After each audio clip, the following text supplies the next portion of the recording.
प्यारे बच्चों, आपकी कक्षा 8 के लिए वसंत भाग 3 जो पुस्तक है, इसमें आपका 5वां पाठ है चिट्ठियों की अनूठी दुनिया, पेज नंबर 23। तो इसको लिखा है, इसके लेखक हैं अरविंद कुमार। ये किस विधा की रचना है? ये निबंध है ये। तो इसमें हमें जो लेखक हैं अरविंद कुमार जी, उन्होंने चिट्ठियों के बारे में बताया कि चिट्ठियों का आनंद कितना अपने आप में, चिट्ठियाँ पढ़ने में जो आनंद आता था या चिट्ठियाँ लिखने वाले को जो आनंद आता था, उस चीज़ से अब हम बेखबर हो गए हैं। इस चीज़ का अनुभव हमें नहीं है, क्योंकि अब SMS का ज़माना आ गया है, मोबाइल फ़ोन की दुनिया में हम आ गए हैं। तो उसी चीज़ को यहाँ उन्होंने बताया है। तो हम स्टार्ट करते हैं बच्चों। चिट्ठियों की अनूठी दुनिया। पत्रों की दुनिया भी अजीब गरीब है, अजीबो गरीब दुनिया है पत्रों की, और उसकी उपयोगिता हमेशा से बनी रही है। पत्र जो काम कर सकते हैं, वह संचार का आधुनिकतम साधन नहीं कर सकता है। पत्र जो काम कर सकते हैं, वो संसार का कोई भी आधुनिक साधन नहीं कर सकता। पत्र जैसा संतोष, पत्र को पढ़ने के या लिखने के बाद जो संतोष प्राप्त होता है, फ़ोन या SMS का संदेश कहाँ दे सकता है। पत्र एक नया सिलसिला शुरू करते हैं और राजनीति, साहित्य और कला के क्षेत्रों में तमाम विवाद और नई घटनाओं की जड़ भी पत्र ही होते हैं। दुनिया का तमाम साहित्य पत्रों पर केंद्रित है और मानव सभ्यता के विकास में इन पत्रों ने अनूठी भूमिका निभाई है। कैसे निभाई है? पत्रों का भाव सब जगह एक सा है, भले ही उसका नाम अलग अलग हो। पत्र को उर्दू में क्या कहते हैं? खत। संस्कृत में कहते हैं पत्र, कन्नड़ में कहते हैं कागद, तेलुगु में उत्तरम, जाबू भी कहते हैं, और लेख तथा तमिल में, देखो तेलुगु में 3 नामों से बुलाया जाता है पत्र को। 3 नाम है, उत्तरम का मतलब भी पत्र, जाबू का मतलब भी पत्र, और लेख का मतलब भी पत्र ही होता है। तमिल में काडिद कहा जाता है। पत्र यादों को सहेज कर रखते हैं, इसमें किसी को कोई संदेह नहीं। भाई पत्र है, हमारे लिखा हुआ पत्र है, तो हम उसको कभी भी पढ़ सकते हैं ना, कभी भी पढ़ा जा सकता है उसको। लेकिन SMS वगैरह तो डिलीट हो जाते हैं ना अपन से। तो इसमें किसी को कोई संदेह नहीं है। हर एक की अपनी पत्र लेखन की कला है। सबकी अपनी अपनी कला है पत्र लेखन की, और हर एक के पत्रों को अपना दायरा। दुनिया भर में रोज करोड़ों पत्र एक दूसरों को तलाशते तमाम ठिकानों तक पहुंचते हैं। करोड़ों पत्र दुनिया में पहुंचते हैं ना। भारत में ही रोज 4.5 करोड़ चिट्ठियां डाक में डाली जाती हैं, जो साबित करती हैं कि पत्र कितनी अहमियत रखते हैं। पंडित जवाहरलाल नेहरू ने सन 1953 में सही कहा था कि हजारों सालों तक संचार का साधन केवल हरकारे या रनर्स या फिर तेज घोड़े रहे हैं। मतलब हजारों साल तक ये पत्रों का संचालन कौन करता रहा है? पत्र भेजने का कार्य हरकारे, जो कि पैदल दौड़ने वाले, जाने वाले, तेज दौड़ने वाले जो लोग होते थे, वो पत्र देने लेने का काम करते थे। ठीक है ना। उसके बाद क्या हुआ? वो फिर घोड़े जाने लगे, घोड़ों पर बैठकर जाने लगे वो। फिर उसके बाद क्या हुआ? पहिए आए, पहिए का आविष्कार हुआ, और रेलवे और तार से भारी बदलाव आया। तार ने रेलों से भी तेज गति से संवाद पहुंचाने का सिलसिला शुरू किया। तार मतलब टेलीग्राम। अब टेलीफोन, वायरलेस और आगे रडार, दुनिया बदल रहा है। अब ये इसमें क्रांति आ गई, और इस तरीके से भी पत्र बेचे जाने लगे। पिछली शताब्दी में पत्र लेखन ने एक कला का रूप ले लिया। जो पिछली शताब्दी बीतती है हमारी 20वीं शताब्दी, उसने पत्र लेखन में कला का रूप ले लिया। पत्र लेखन ने डाक व्यवस्था के सुधार के साथ पत्रों को सही दिशा देने के लिए विशेष प्रयास किए गए। पत्र संस्कृति विकसित करने के लिए स्कूली पाठ्यक्रमों में पत्र लेखन का विषय शामिल किया गया।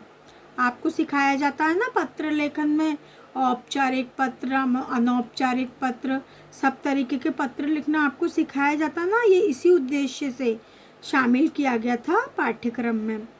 भारत ही नहीं, दुनिया के कई देशों में ये प्रयास चले और विश्व डाक संघ ने अपनी ओर से भी काफ़ी प्रयास किए। विश्व डाक संघ की ओर से 16 वर्ष से कम आयु वर्ग के बच्चों के लिए पत्र लेखन प्रतियोगिताएं आयोजित करने का सिलसिला सन 1972 से शुरू किया गया, जिससे बच्चे ज़्यादा से ज़्यादा पत्र लेखन को सीखें कि क्या करना चाहिए, कैसे पत्र लिखना चाहिए, क्या तरीका होता है पत्र लिखने का। इसके लिए प्रतियोगिताएं आयोजित की गई और की जाने लगी। यह सही है कि सही तौर पर बड़े शहरों और महानगरों में संचार साधनों का तेज विकास और अन्य कारणों से पत्रों की आवाजाही प्रभावित हुई है, पर देहाती दुनिया आज भी चिट्ठियों से ही चल रही है। फैक्स, ईमेल, टेलीफोन, मोबाइल ने चिट्ठियों की तेजी को रोका है और व्यापारिक डाक की संख्या लगातार बढ़ रही है। अब ज़्यादातर पत्र व्यापारिक आ रहे हैं, किसी बैंक का या किसी व्यापारिक संगठन का पत्र आ रहे जा रहे हैं। जो अनौपचारिक पत्र पहले आते थे उनकी संख्या कम होती जा रही है। पेज पलटिए आप लोग, पेज नंबर 25। जहाँ तक पत्रों का सवाल है, अगर आप बारीकी से उसकी तह में जाएं तो आपको ऐसा कोई नहीं मिलेगा जिसने कभी किसी को पत्र ना लिखा हो या लिखवाया ना हो, या तो पत्रों का बेसब्री से जिसने इंतज़ार न किया हो। ऐसा कोई व्यक्ति आपको नहीं मिलेगा। हमारे सैनिक तो पत्रों का जिस उत्सुकता से इंतज़ार करते हैं उसकी कोई मिसाल नहीं। एक दौर था मतलब एक समय था जब लोग पत्रों का महीनों इंतजार करते थे, पर अब वह बात नहीं। परिवहन साधनों के विकास ने दूरी बहुत घटा दी है।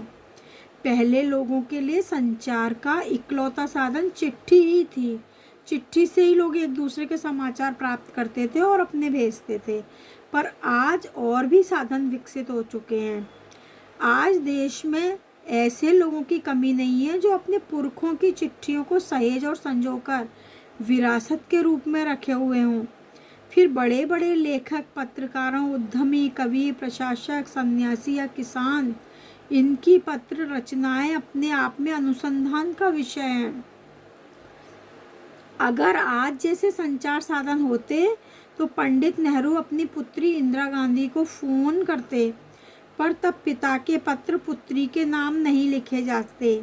जो जेल में रहकर पंडित नेहरू ने अपनी पुत्री इंदिरा गांधी के लिए जो पत्र लिखे थे, है ना, वो आज एक संजोए हुए हैं, एक म्यूज़ियम में रखे हुए हैं, एक संभाल कर रखे हुए हैं।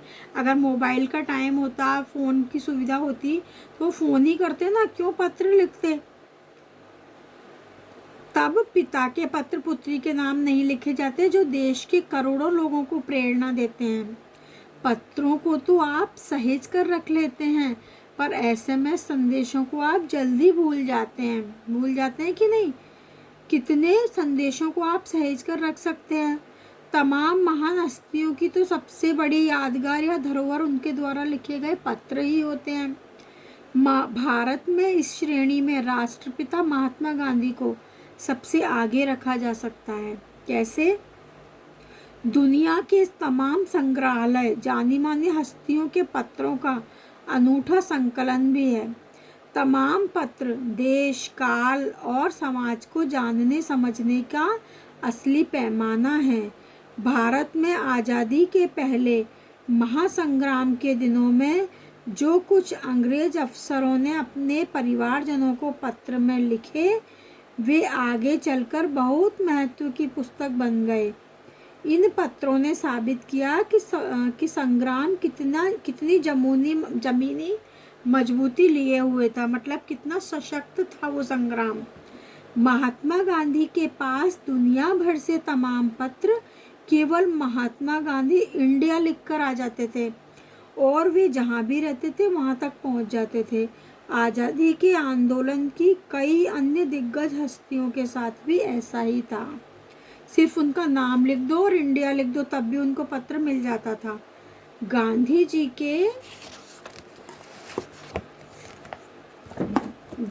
के पास देश दुनिया से बड़ी संख्या में पत्र पहुंचते थे, पर पत्रों का जवाब देने के मामले में उनका कोई जोड़ नहीं। कहा जाता है कि जैसे ही उन्हें पत्र मिलता था उसी समय वे उसका जवाब भी लिख देते थे। अपने हाथों में ही ज़्यादातर पत्रों का जवाब देते थे, अपने हाथों से ही जवाब देते थे, किसी से लिखवाते नहीं थे। जब लिखते लिखते उनका दाहिना हाथ दर्द करने लगता तो वे बाएं हाथ से लिखने में जुट जाते। महात्मा गांधी ही नहीं, आंदोलन के तमाम नायकों के पत्र गांव-गांव में मिल जाते हैं। पत्र भेजने वाले लोग उन पत्रों को बिना प्रशस्ति पत्र से कम नहीं समझते। उन पत्रों को क्या समझते हैं कि हमें हमारा जवाब आया है महात्मा गांधी की तरफ से, तो एक प्रशस्ति पत्र समझते हैं, एक सर्टिफिकेट मानते हैं उसको। और कई लोगों ने तो उन पत्रों को फ्रेम करा कर रख लिया है। यह है पत्रों का जादू। बच्चों, यही नहीं, पत्रों के आधार पर ही कई भाषाओं में जाने कितनी किताबें लिखी जा चुकी हैं। वास्तव में पत्र किसी दस्तावेज से कम नहीं है, किसी डॉक्यूमेंट से कम नहीं है। पंत के 200 पत्र बच्चन के नाम, निराला के पत्र हमको लिखियो है कहा, तथा पत्रों की आईनी में दयानंद सरस्वती समेत कई पुस्तकें आपको मिल जाएंगी जिसमें सिर्फ पत्रों का ही संग्रह है।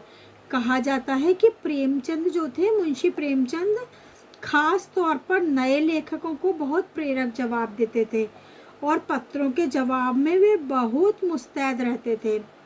इसी प्रकार नेहरू और गांधी के लिखे गए रविंद्रनाथ टैगोर के पत्र भी बहुत प्रेरक हैं।